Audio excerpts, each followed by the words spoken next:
Ma'am এখন তো weekly mock test হচ্ছে, অ্যান্ড বায়োলজি সেকশনটা আমার প্রবলেম হচ্ছে, কারণ ওইখানে আমার স্টেটমেন্ট বেসড কোয়েশ্চেন্সে বেশি টাইম লেগে যাচ্ছে। স্যার বলেছিলেন 45 মিনিটসের মধ্যে কমপ্লিট করতে বায়োলজি সেকশনটা, বাট আমার 1 hour 15 minutes লেগে যাচ্ছে। তো সেই কারণে আমি কেমিস্ট্রি আর ফিজিক্সে জানা কোয়েশ্চেন্সও ছেড়ে আসছি। ঠিক আছে, তোমার যখন বায়োলজিতেই বেশি টাইম লাগছে তুমি বলছো, specially in the statement based questions, এটা আমাদের কি হয় জানো তো, যখন একটা বড় কোশ্চেন থাকতে আমাদের পড়ে বুঝতে বেশি টাইম লেগে যায়। বাড়িতে তুমি যখন প্র্যাকটিস করবে এমসিকিউ, চেষ্টা করবে স্টেটমেন্ট বেসড কোশ্চেনগুলোতে অনেক বেশি টাইম এফোর্ট দেওয়ার জন্য।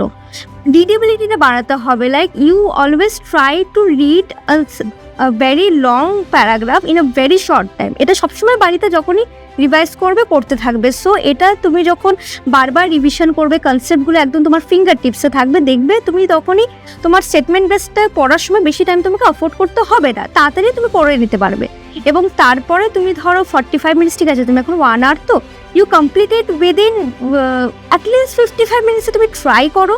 তারপরে ফিজিক্স কেমিস্ট্রিতে তুমি এসো এবং এই দুটোতে চেষ্টা করবে আগে যে কোশ্চেনগুলো তুমি পারছো সেগুলোকে তুমি আগে সলভ করে নাও। যেগুলো দেখবে প্রচণ্ড লেন্দি, অনেক লাইক 3 মিনিটেরও বেশি টাইম লেগে যাচ্ছে, খুব বেশি টাইম ওয়েস্ট করো না। আগে যেগুলো পারছো কমপ্লিট করে নিয়ে তারপরে লং কোশ্চেনগুলোতে এসে সেগুলোকে অ্যাটেম্প্ট করো। আই হোপ এটা তোমার হেল্প হবে স্কোর বুস্ট করতে।